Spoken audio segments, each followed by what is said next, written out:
आज press conference रखी हम लोगों ने, वो पूरे देश के अंदर आप देख सकते हैं एट्रोसिटी पे चल क्या रहा है।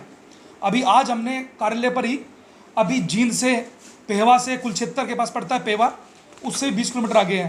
पेहवा से दिल्ली देश की राजधानी के अंदर आपने देखा होगा अभी हाल ही में जो सूरज नामक व्यक्ति है उसकी एफआईआर लिखवाने के लिए दलितों को रोड पर उतरना पड़ा और हमारे को जो है पूरा रोड पर उतरकर एसीपी ऑफिस का घेराव करना पड़ा, तब जाकर हमारी एफआईआर लिखी गई, वो भी SC/ST एक्ट के अंदर। आप समझ सकते हैं कि देश के अंदर पूरा प्री प्लान तरीके से सरकार ये चाहती है कि जो SC के दलित लोग हैं, दलितों को किस तरीके से शोषित किया जा रहा है। तो प्रत्येक राज्य के अंदर हम लोग पूरे भारत के अंदर ये देख रहे हैं कि लगातार मतलब तमाम दलितों को टारगेट किया जा रहा है। आप लोग देख सकते हैं कि हाल ही के अंदर जो लगातार जो घटनाएं घट रही है, चाहे वो घोड़ी में चढ़ने का मामला हो या तमाम वो मामले हो, आज हम लोग उसके ऊपर विस्तार से हम सब तमाम लोगों को बुलवाया गया, कानूनी जानकारी प्रॉपर दी जा रही है।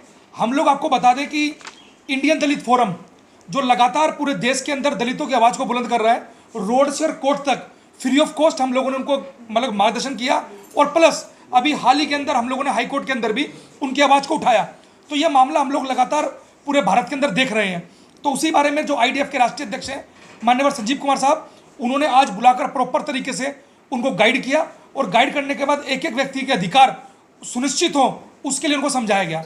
तो मैं चाहूँगा कि संजीव कुमार साहब अपनी बात को विस्तार से आप लोगों के बीच में रखेंगे, उसके बाद हम लोग चर्चा करेंगे। जैसे लाखन जी ने बताया कि हाँ, इंडियन दलित फोरम की तरफ से और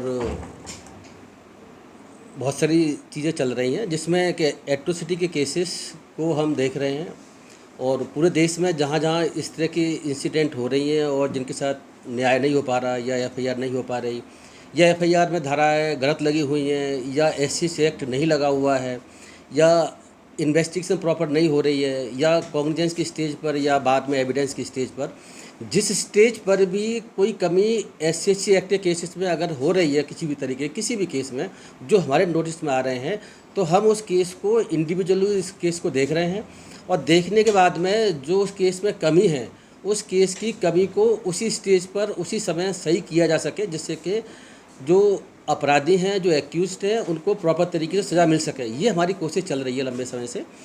और अभी भी लाखन जी यहाँ हमारी टीम गई, यहाँ से जींद में गई, जींद में जाकर के SC एक्ट अट्रैक्ट नहीं किया था पुलिस ने। IPC के सिंपल सेक्शंस में BNS बोलते हैं आजकल, उसमें अपराध के तहत FIR की थी, लेकिन लाखन जी की टीम वहाँ गई, लोगों ने वहाँ ACP था, DSP जो भी था, DSP SHO से मुलाकात की, और मुलाकात करने के बाद में उन्होंने शाम तक SC एक्ट की धारा भी उसमें जोड़ दी और SC एक्ट को वहाँ लगा दिया, और लगा ही नहीं दिया, उस एक्यूज्ड को गिरफ्तार भी कर लिया और जेल भी भेज दिया। उसकी अभी तक शायद बेल नहीं हुई है, जैसे हमें अभी बताया है, वहाँ से जीत से लोग आए हुए हैं। इसके अलावा कुरुक्षेत्र का कौन सा गाँव है, पेहवा जो भी है, वहाँ पर भी ऐसा ही देखने को मिला। वहाँ पर एक बच्चे ने सुसाइड कर लिया इसी वजह से कि उसके साथ जनरल के जो साथ टीचर था उसने कुछ उल्टी सीधे बातें कहीं, झूठे आरोप उसके बाद लगाए। बच्चे ने भी घर पे आकर के रात को सुबह फिर सुबह पता चला कि उसने हैंगिंग करके डेथ उसकी कॉज हो चुकी है बेचारा। उसमें भी जो है बड़ी मुश्किल से उनकी FIR हो गई, लेकिन प्रॉपर सेक्शन नहीं लगे हुए हैं, उसके लिए भी कोशिश कर रहे हैं। वो वहाँ से भी आज आए हुए हैं, उनको भी हमने आज लीगली क्या हो सकता है, क्या किया जा सकता है, वो समझाने की कोशिश की है। और जो भी करेंगे यहाँ से हम ड्राफ्ट कर करके जींद में भी लगाने की कोशिश की। जो जींद के केस में क्या हुआ कि जो प्रॉपर सेक्शन लगने चाहिए वो प्रॉपर सेक्शन पुलिस ने नहीं लगाए हुए हैं। वो जो सेक्शन लगाए हैं उनके अलावा सेक्शन और भी बनते हैं। तो हमारी कोशिश ये है कि उन सेक्शंस को जो SC एक्ट के अट्रैक्ट होते हैं उनको भी लगाया जाए। मैं आपको बता दूं कि दो इम्पोर्टेंट सेक्शन हमारे SC एक्ट में हैं, जाति सूचक शब्द कहना या जाति के आधार पर बिना जाति सूचक शब्द कहे उसका अपमान करना। ये दो धारा हैं, 3(1)R और 3(1)S। ये दोनों धाराएं तब लगती हैं जब पब्लिक व्यू में बात कही गई हो। अगर पब्लिक व्यू में वो बात नहीं कही गई है, अपमान नहीं हुआ है, तो वो SC एक्ट अट्रैक्ट ही नहीं होता। और मोस्ट ऑफ द केसेस में मेरी रिसर्च ये कहती है कि वही धारा लगाई जाती हैं और पब्लिक व्यू होता नहीं है, तो उस वजह से वो अपराधी छूट जाते हैं। ज़्यादातर केसेस में यही देखने को मिल रहा है। हमारी कोशिश ये है कि प्रॉपर सेक्शन उसमें लगे। जीत वाले केस में 3(1)R और 3(1)S जो जाति सूचक शब्द कहने वाली बात है वो उन्होंने धारा लगा रखी है, लेकिन हमारे सामने धारा उसमें दूसरी बनती है। हमारी पूरी कोशिश है और हम उसमें धारा यहाँ से दूसरी उसमें ऐड करवाएंगे, जिससे कि बाद में जजमेंट की स्टेज पर कोर्ट को सज़ा सुनाने में कोई प्रॉब्लम ना आए, वो धारा हट ना पाए। देखिए, हम जो है अभी एक कल परसों क्या नाम, सूरज कुमार जी का केस भी चल रहा है। सूरज जी भी यहाँ पर आए हुए हैं।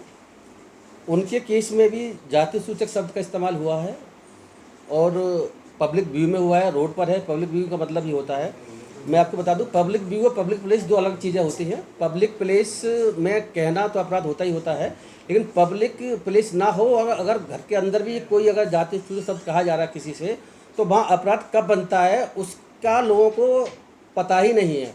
इसी वजह से लोग छूट जाते हैं, मतलब जो अपराधी छूट जाते हैं। उसके डिफरेंट पैरामीटर्स हैं, लेकिन सूरज जी वाले केसेस में वो तो रोड पर ही इंसिडेंट हुई है, वहीं उससे कहा गया है, तो वो पब्लिक व्यू की कैटेगरी में आता है और वो निश्चित रूप से उसमें SC एक्ट के 2 धारा लगा रखी है, वो अट्रैक्ट होते हैं।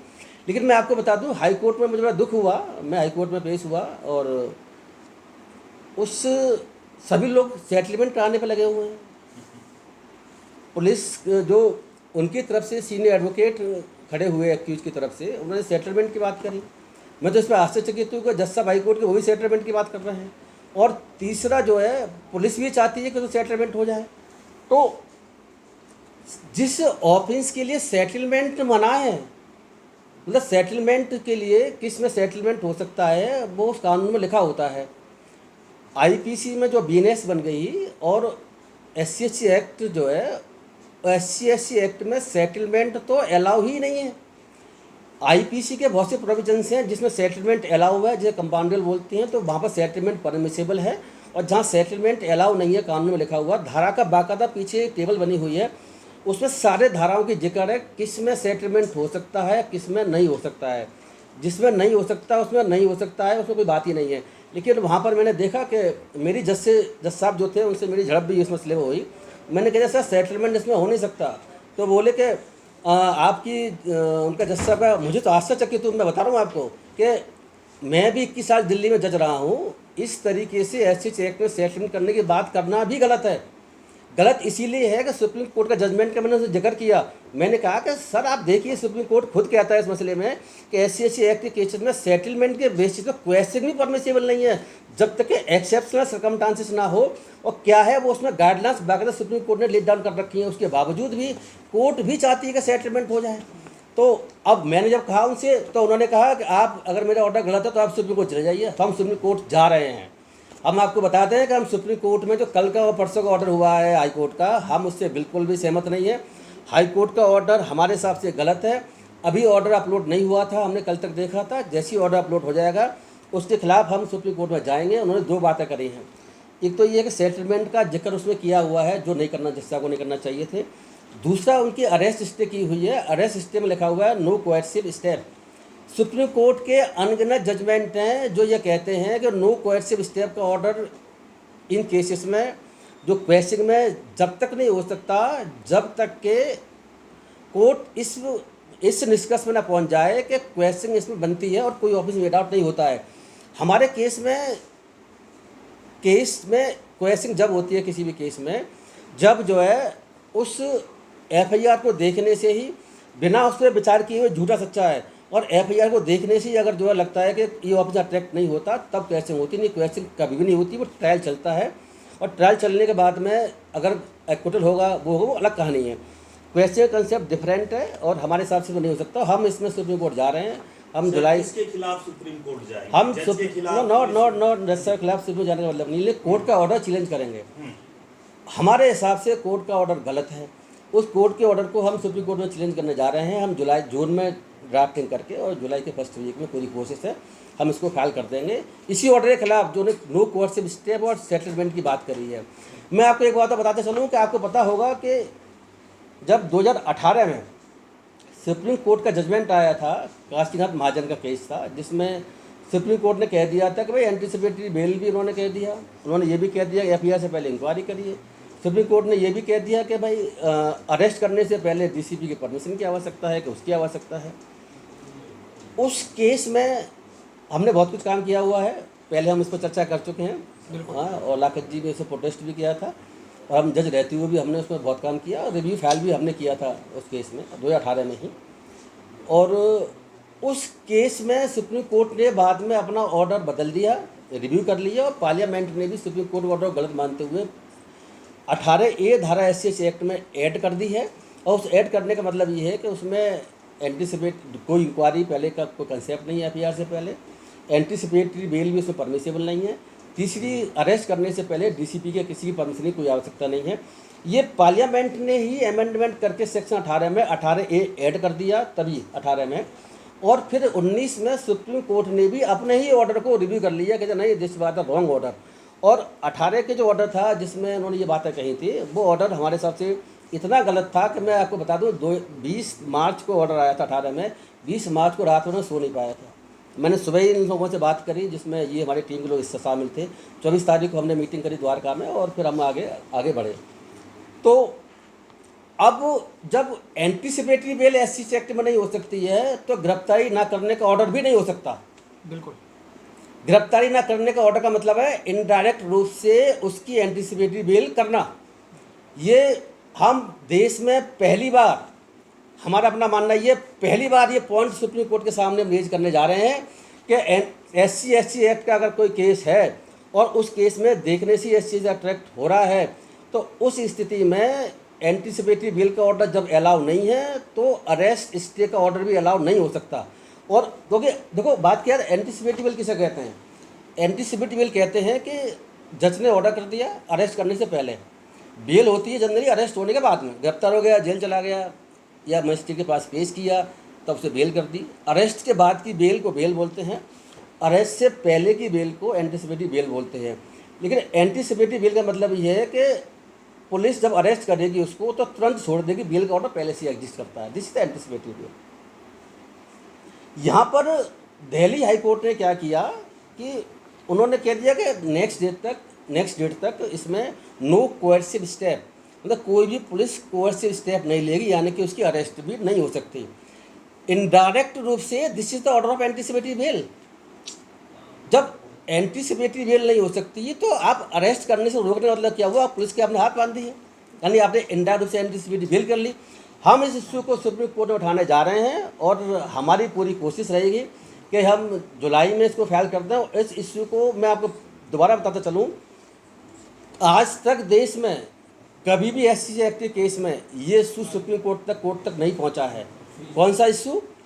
दोबारा समझ लें आप कि क्या नो कोएर्सिव स्टेप, यानी कि अरेस्ट की स्टे क्या हाई कोर्ट या सेशन कोर्ट कर सकती है जब बेल पेंडिंग हो या क्वेश्चन पिटीशन पेंडिंग हो। इस इशू को हम लीगल पॉइंट के रूप में हमारे हिसाब से नहीं हो सकता। अब सुप्रीम कोर्ट क्या डिसीजन लेगा वो मुझे नहीं पता। हमारी पूरी कोशिश रहेगी कि सुप्रीम कोर्ट से हम जीतेंगे, और अगर नहीं जीते सुप्रीम कोर्ट से तो मेरा वादा है सरकार के पास जाकर के हम इसका संज्ञान दिलवाएंगे और कहेंगे इसमें जिस तरीके से आपने 18A जोड़ करके 18 में अमेंडमेंट किया है उसी तरीके से इस धारा में एक अमेंडमेंट और किया जाए, जिससे कि कभी भी कोर्ट जो है इनडायरेक्ट रूप से एंटीसिपेटरी बेल यानी कि नो कोएर्सिव स्टेप यानी कि अरेस्ट नहीं कर सकती, इसका ऑर्डर भी ना हो पाए। अगर कोर्ट यही कह दे कि अरेस्ट ना करें तो पुलिस करेगी क्या? अरेस्ट करना है या नहीं करना है ये पुलिस देखे, पुलिस का प्रोरोगेटिव है। एंटीसिपेटरी बेल की पावर कोर्टों को इसलिए दे रखी थी कानून ने कि वो पुलिस अगर जाती कर रही है, ऑफिस नहीं बनता है या ऑफिस सीरियस नहीं है तो एंटीसिपेटरी बेल कर दे। जब SC एक्ट में एंटीसिपेटरी बेल ही अलाउ नहीं है तो फिर दो आप ये समझ लीजिए मर्डर और रेप केसेस में एंटीसिपेटरी बेल की रोक नहीं है, SC एक्ट में ही एंटीसिपेटरी बेल की रोक है।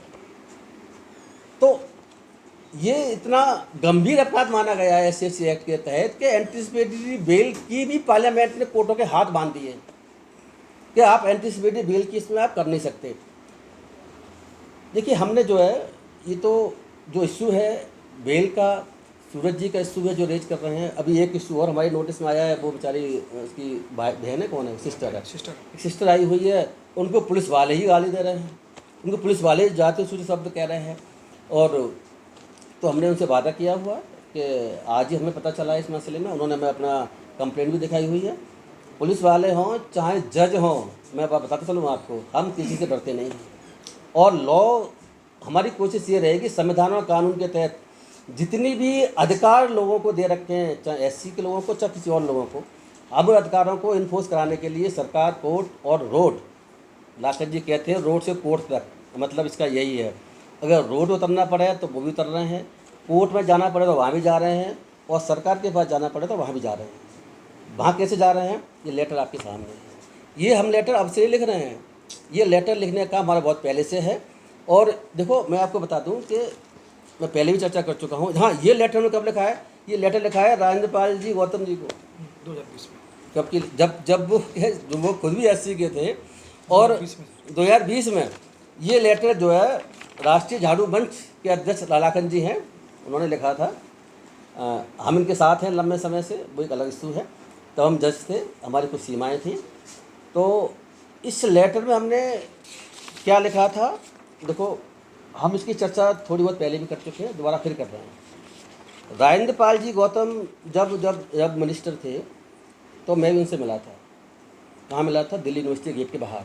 ये लेटर नहीं लिखा गया, लेटर लाखन जी ने लिखा था। हमारा पर्पस ये है कि कानून अधिकार जो हमें संविधान या कोई कानून देता है, उसका अगर इन्फोर्समेंट नहीं हो रहा, पालन नहीं हो रहा सरकारों के द्वारा, किसी के द्वारा, तो उसका पालन करवा सकें, ये हमारी पूरी कोशिश है। देखो मैं तो आश्चर्यचकित हूँ, आश्चर्य की मेरी सीमा नहीं है कि दिल्ली में 2014 में जब मनमोहन सिंह जी की सरकार थी, 13 में, तब हमारे इसमें एससीसी एक्ट में ऑर्डिनेंस ला करके अमेंडमेंट किए गए थे। बाद में मोदी जी चुप लगा गए उसमें, और वो अमेंडमेंट लैप्स हुआ।